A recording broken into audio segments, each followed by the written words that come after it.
Blue Jays. Shout out Canada, man. Feels like we don't talk about Canadian sports that often, but they're in the MLB, so we'll talk about them. Look, the Blue Jays are a team that is interesting because they've been in the playoff race in the past.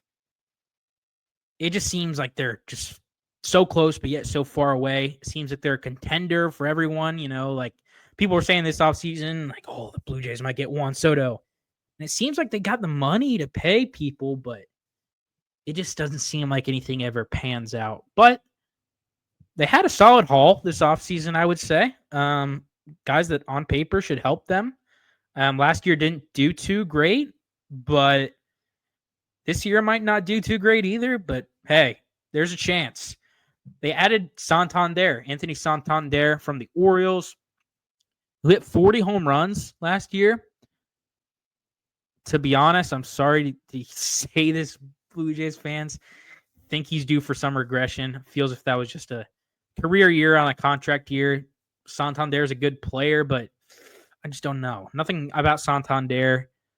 He's getting older. Nothing really screams like max player to me. But then you got another big contract trading for Andres Jimenez. We discussed that trade earlier in both the Guardians video and then an offseason video. Kind of indifferent on how I feel. Not indifferent, but kind of wavering a little bit. Vlad makes the argument that doesn't like the trade because he had to give up Spencer Horwitz, who they did lose, who is projected to be very good. And, you get Andres Jimenez, who's kind of a soft contact guy, who is a great fielder at second base. Don't get me wrong, Gold Glove guy, but just not an incredible hitter. Had that one career year a couple years ago, but makes very soft contact. Jeff Hoffman, former Red, who had a career year with the Phillies last year, got paid this offseason, so good for him. Max Scherzer, Hall of Famer, but he's 41. Not sure what they were thinking there. But hey, someone had to sign him. And then Miles Straw, who will give you good defense in center field, I guess. Losing Spencer Horwitz stinks, but hey, could be worse, I guess. Vlad Guerrero Jr. is the story of this offseason. They wanted to ink him. A lot of fans wanted him to sign an extension, but he didn't. And a lot of people, including us, are predicted that Vladdy gets traded during the season. Very possible after his monstrous year last year. Another guy similar to Bobby Witt, who maybe in a year past could have won the MVP, but kind of ran into a guy named Aaron Judge. Besides the point, Vlad Guerrero Jr. is the best player on this team. He's the best hitter on this team. He's amazing. If he keeps going, he'll be a Hall of Famer. He rakes. Yeah, you just can't see this slash line and say anything other than he rakes. Bo Bichette is another building block guy who, faced the franchise type player. Doesn't have face the franchise type numbers, but solid shortstop, I say. I think the polarization about Bo Bichette needs to stop. Some people way overhyped him. Some people say he's trash. I just think he's a good, solid MLB player. Not an all-star, but just a solid MLB guy. Might make an all-star team here or there. I'd take him as my shortstop we have Ellie De La Cruz, but if I were some of these teams, I'd take him as my shortstop. Santander, of course, we talked about him. Jimenez, talked about him. Great defender, though. And then pitching side-wise, didn't have a great pitching year last year. Kevin Gausman is their big signing. They might have inked him to a big deal, I think.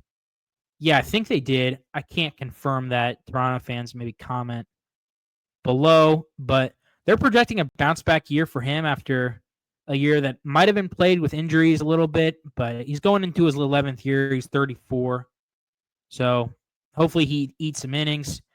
Overall, this rotation is pretty good, I would say. Scherzer, obviously, I'm not sure what you'll get out of him, but he's a Hall of Famer, and he loves to compete. So I think he'll be ready. Chris Bassett, a guy who struggled last year, but guy who had some good years with the Mets and the A's. Jose Barrios is a guy who you can count on to give you a bunch of innings and be a solid starter. And then let's see if Alek Manoah ever makes it back.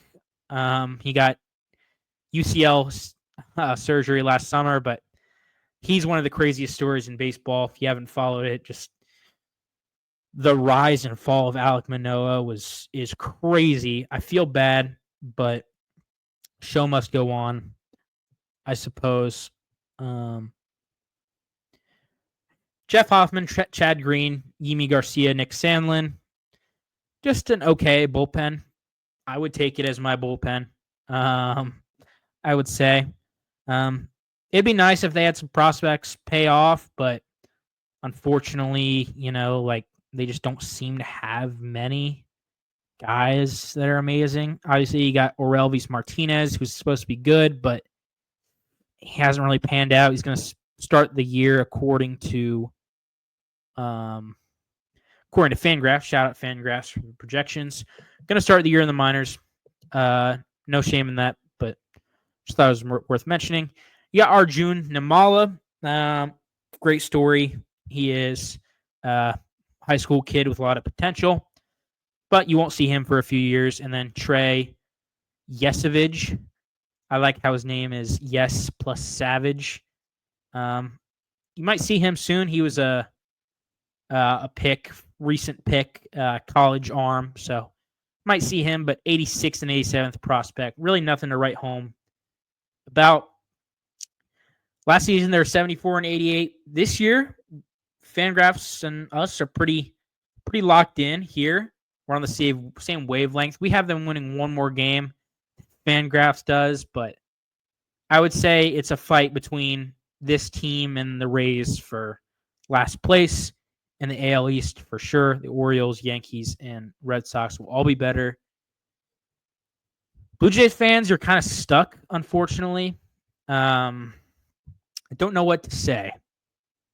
Hopefully you keep Vlad Guerrero Jr. and hit on some prospects, hit on some free agent signings, and who knows, maybe the season will go in a different direction, but kind of just stuck in mediocrity, but it's okay. I'm a Reds fan. I've been there, but yeah, sorry, Blue Jays fans.